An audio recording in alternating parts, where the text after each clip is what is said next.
नमस्कार दोस्तों। आज हम एक ऐसी दिल दहला देने वाली वारदात की तह तक जाएंगे जिसने न केवल परिवार को उजाड़ दिया बल्कि रिश्ते की हर मर्यादा को तार तार कर दिया। ये कहानी है यमुनानगर के एक गांव की, जहां एक बूढ़े पिता की लाश मिलती है और न्याय की गुहार लगाने वाली उसकी ही बहू इस खौफनाक साजिश की मास्टरमाइंड निकलती है। आज हम उस पर्दाफाश की पूरी कहानी आपके सामने बताएंगे जो पुलिस की जांच ने सामने लाया। एक ऐसी कहानी जिसमें विश्वास, धोखा और खून का शाह रंग घुल गया।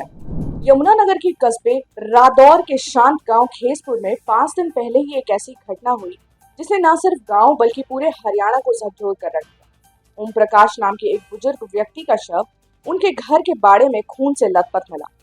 ये कोई सामान्य हत्या नहीं थी। परिवार में मातम पसरा था और ओम प्रकाश की बहू ललिता सबसे ज्यादा जोर जोर से चीख कर इंसाफ मांग रही थी। उसकी चीखें और उसके आंसू इतने सच्चे लग रहे थे कि हर किसी ने उसे पीड़ित मान लिया। उसने पुलिस पर सीधे सीधे आरोप लगाए, मीडिया के सामने न्याय की गुहार लगाई और कहा कि पुलिस की मिलीभगत से हत्यारे घुल मिल रहे। लेकिन शायद ललिता ये भूल गई थी कि झूठ की बुनियाद पर बनी कोई भी कहानी ज्यादा देर नहीं टिक पाती है। पुलिस की जांच ने जब इस मामले की परतों को खोला तो सच्चाई सामने आई। वो दिल दहला देने वाली, जिस बहू ने इंसाफ के खातिर आसमान सिर पर उठा रखा था, वही अपने ससुर की कातिल निकली। ओम प्रकाश का शव जिस दिन मिला, गांव में तनाव का एक माहौल बन गया। परिवार के लोग शव को उठाने नहीं दे रहे थे। उनका ये कहना था कि जब तक हत्यारे पकड़े नहीं जाते हैं तब तक वे शव को नहीं लेंगे। परिवार के लोगों का गुस्सा जायज था, क्योंकि ये पहली मौत नहीं थी। 20 दिन पहले ही परिवार के एक और सदस्य ओम प्रकाश के पोते का भी शव पश्चिमी यमुना नहर में तैरता हुआ मिला था। 25 दिन में ही एक परिवार के 2 लोगों की मौत, वो भी संदिग्ध परिस्थितियों में।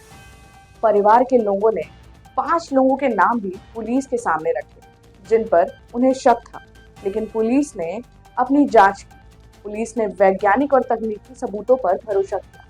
पुलिस ने सीसीटीवी फुटेज भी खंगाले, कॉल रिकॉर्ड्स की जांच की और सबसे हैरान करने वाला खुलासा तब हुआ जब पुलिस ने मृतक के परिवार के सदस्यों से भी सही तरीके से पूछताछ करना शुरू किया। एक एक करके सभी से सवाल जवाब किए गए। ललिता के बयानों में बार बार विरोधाभास आ रहा था। उसके हाव भाव और उसके दिए गए सबूतों में तालमेल नहीं बैठ रहा। पुलिस का शक गहरा होता गया। फिर पुलिस ने उसके मोबाइल के कॉल डिटेल्स खंगाले और एक नाम जो बार बार सामने आ रहा था वो था करतार।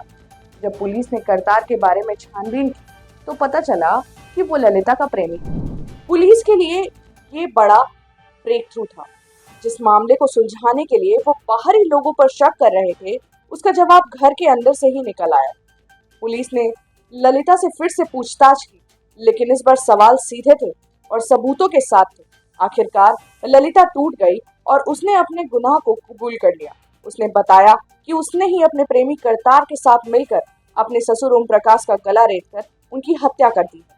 इस खुलासे के पीछे का मकसद और भी चौंकाने वाला था। ललिता ने पुलिस को बताया कि ओम प्रकाश को उसके और करतार के नाजायज संबंध के बारे में पता चल गया। ओम प्रकाश ने इस रिश्ते का विरोध करते हुए कहा था कि उन्होंने ललिता को चेतावनी भी दी थी कि वो इस बारे में पूरे परिवार को बता देंगे। ललिता को ये मंजूर नहीं था।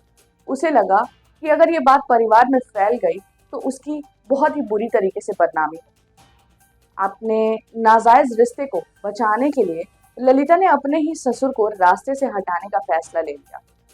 उसने अपने प्रेमी करतार के साथ मिलकर ओम प्रकाश को आखिरकार मौत के घाट उतारने की साजिश रची। साजिश के तहत उसने ओम प्रकाश को बाड़े में सोने के लिए भेज दिया और देर रात करतार के साथ मिलकर उनका गला काट दिया।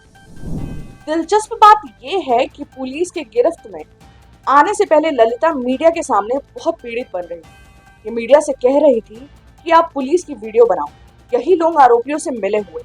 लेकिन अब जब उसका चेहरा बेनकाब हो गया है तो वो अपना मुंह छुपा रही थी। लेकिन अब पुलिस की जांच सिर्फ ओम प्रकाश की हत्या तक सीमित नहीं है। अब पुलिस 20 दिन पहले हुई ओम प्रकाश के पोते और ललिता के भतीजे की मौत की जांच भी बहुत ही तेजी से कर रहे हैं। पुलिस को अब शक है कि कहीं उस हत्या के पीछे भी तो ललिता का हाथ नहीं है। पुलिस अब ललिता को कोर्ट से रिमांड पर लेने के बाद उसके इस दूसरे मामले का भी गहन पूछताछ करेगी। क्या एक ही व्यक्ति ने दो दो हत्याओं को अंजाम दिया? क्या ये एक साजिश का हिस्सा नहीं है? ये वो सवाल है जिनके जवाब पुलिस और समाज दोनों ही तलाश है। ये घटना एक बार फिर साबित करती है कि कई बार घर के अंदर छुपे दुश्मन बाहरी दुश्मनों से कहीं ज्यादा खतरनाक होते। जब रिश्तों में से भरोसा खत्म हो जाता है तो खून के रिश्ते भी पानी की तरह बह जाते हैं।